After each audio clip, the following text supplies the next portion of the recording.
Deixa eu fazer uma pergunta para você pensar. Qual seria o maior investimento que uma pessoa poderia fazer? Você já pensou? Qual seria o maior investimento que uma pessoa poderia fazer?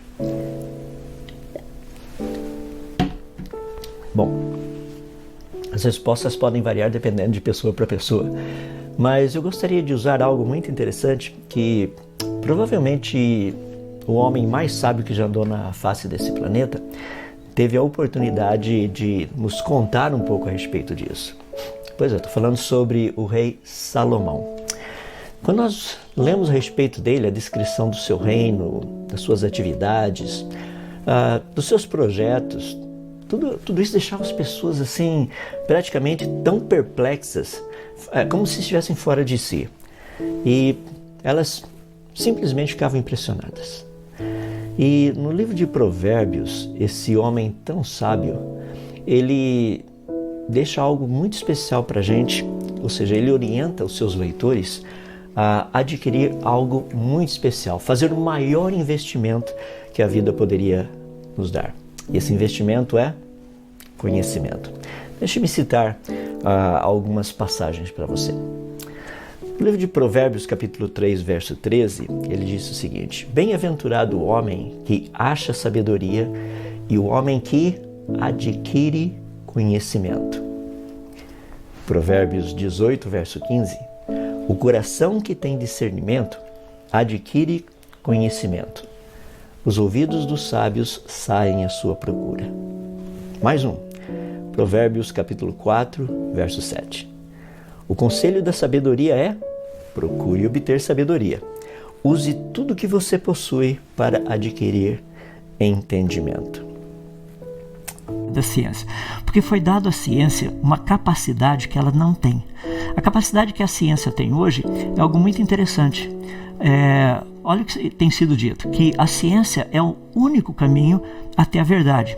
Você sabia que isso está politicamente correto, mas biblicamente incorreto? A revelação de Deus nos diz algo um pouquinho diferente. Olha o que Deus diz. Deus nos diz que a revelação dele é o único caminho até a verdade. Perceba isso lá no livro de Romanos, no capítulo 1, versos 21 a 23. Olha o que o texto nos diz. Porque tendo conhecimento de Deus, não o glorificaram como Deus, nem lhe deram graças. Pelo contrário, se tornaram nulos em seus próprios raciocínios, obscurecendo-se-lhes, e o coração insensato deles se obscureceu. Dizendo que eram sábios, se tornaram tolos e trocaram a glória do Deus incorruptível por imagens semelhantes ao ser humano corruptível, às aves, aos quadrúpedes e aos répteis. Percebe? O que realmente aconteceu foi uma grande mudança. Uma mudança que fez com que agora o Deus todo Criador fosse colocado de lado e no lugar dele. Olha que coisa interessante, a natureza. Tanto é que hoje as pessoas falam da natureza como a mãe natureza. Porque eu citei agora de pouco para você, estando apaixonados pela ciência, pois é, pelo conhecimento, sabe, não só conhecimento por conhecimento, como eu tenho dito, mas literalmente a oportunidade de nós podermos conhecer a verdade. É sobre isso que eu gostaria de tratar para a gente finalizar.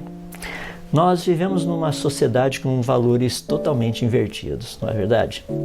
Nós vivemos assim num mundo onde pessoas elas querem um diploma, querem um certificado, mas não o conhecimento. E sabe o que é muito legal? Eu perguntei para você se vale a pena. Lembra o exemplo que eu citei, indo lá para aquela praia que você já estava planejando passar as férias lá? Não é fascinante quando a gente chega lá e você percebe a beleza do local, aquelas ondas maravilhosas, aquela água cristalina, aquela areia bonita, gostosa, aquela temperatura agradável, mesmo que seja no verão, seja quente e tudo mais, ou se for no inverno, você andando e fazendo suas caminhadas, sabe, valeu a pena, você chegou lá. E agora você pode curtir essa parte. E é justamente isso o que para a gente é o maior investimento, o que realmente vale a pena é você chegar lá. porque nesse mundo estranho as pessoas não chegam lá. Eu presenciei algo muito interessante muitos anos atrás, conversando com um profissional na área da educação, uma pessoa muito bem sucedida, e ele estava muito envolvido nessa área de evolução, nessa área toda de Big Bang e tudo mais, mais especificamente na área de astronomia. E conversando com essa pessoa, eu disse a ele: rapaz, eu fico assim muito impressionado porque você é uma referência. E realmente, na época ele era uma referência. Estou falando de algo há mais ou menos 30 anos atrás. Ele era realmente uma referência. E falei: que coisa espetacular a sua vida e tudo mais, principalmente agora você está praticamente quase se aposentando, né? E eu vejo assim, você colocou aquela escada lá e foi subindo até chegar no topo. Ele disse algo muito interessante que eu jamais esperava ouvir dele. Ele disse o seguinte: é verdade, eu coloquei essa escada, subi e cheguei lá no topo. Mas eu quero dizer que, da minha perspectiva, eu coloquei essa escada na parede errada. Eu falei assim: mas como assim? É porque eu esperava que essa escada, ao chegar lá no topo, eu teria respostas muito importantes para a minha vida. E essas respostas nunca vieram. Estranho esse mundo, não é? Eu estou falando de uma pessoa com doutorado, pós-doutorado, uma pessoa de um conhecimento incrível. Na época, vários dos seus projetos estavam em sondas espaciais da NASA e tudo mais. Não faltava a essa pessoa conhecimento, não faltava a essa pessoa realizações, mas faltava algo muito especial. É um tipo de conhecimento que, quando você obtém, você percebe que vale a pena. Se revela, está na natureza. Um simples feijãozinho, até as galáxias mais distantes, até as menores partículas subatômicas que nós estudamos. Você acredita que tudo isso é fruto do acaso? Não faz sentido. Isso é projeto de um grande designer.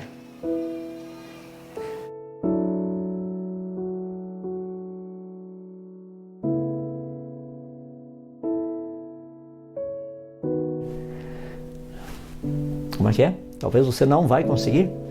Rapaz, eu queria deixar para você talvez o meu versículo predileto. Eu quero terminar com ele, é um versículo da Bíblia. É um dos versículos que mais tem mexido comigo ao longo de toda essa minha caminhada na área de ciência. É fácil lembrar, o livro é Jeremias, o capítulo é 33 e o verso é o verso 3. O texto diz assim, Deus falando: invoca-me e eu te responderei. Anunciarei para você coisas grandes e ocultas que você não sabe. Deixa eu ler de novo. Ele diz assim: invoca-me e eu te responderei. Anunciarei para você coisas grandes e ocultas que você não sabe. Peraí, que coisas grandes e ocultas são essas? As pessoas acham que Deus só entende de teologia. Não, Ele entende de física, Ele entende de matemática, Ele entende de biologia, Ele entende de genética, Ele entende de astronomia, Ele entende de todas essas áreas. E nós não venhamos crer na mentira como muitos têm crido. Nós não somos frutos do acaso, fomos planejados, fomos chamados à existência para falar muito bem das qualidades e das características daquele que nos trouxe das trevas para a sua maravilhosa luz. Espero o ano que vem termos 1.600.000 por aqui. Vamos orar. Querido Deus, nós somos gratos a Ti, porque a Tua palavra é cheia de encorajamento. Não porque ela promete coisas que são difíceis, mas porque ela promete coisas que são possíveis. Não porque essas coisas sejam possíveis por causa delas mesmas, mas porque o Senhor, que é o Deus que pode todas as coisas, disse que as faria possíveis. Cada uma delas. E nós te damos graças por isso. O fato dessa conferência existir é uma manifestação de que o Senhor é poderoso para fazer essas coisas. Eu fico imaginando que se de uma pessoa o Senhor pôde fazer isso, o que o Senhor não seria capaz de fazer de 400. Portanto, ó Deus, eu peço para que todas essas coisas que estão sendo aprendidas e vistas aqui possam ser elas assimiladas, incorporadas à vida, e que saiamos daqui entendendo e compreendendo a importância da centralidade daquele que trouxe todas essas coisas, todo o universo à existência.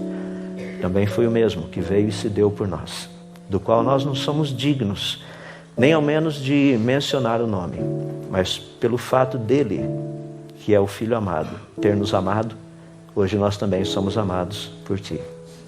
Pelo fato de ser ele, o Rei, hoje nós podemos ter todas as coisas, porque ele nos ama.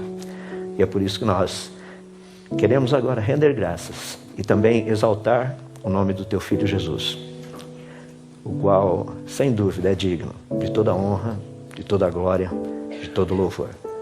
E somos gratos a ti, ó Pai, que foi dado a ele um nome que está acima de todo nome, diante de quem um dia todo joelho se dobrará. Tem sido um prazer servi-lo e queremos continuar assim. Em nome dele oramos. Amém.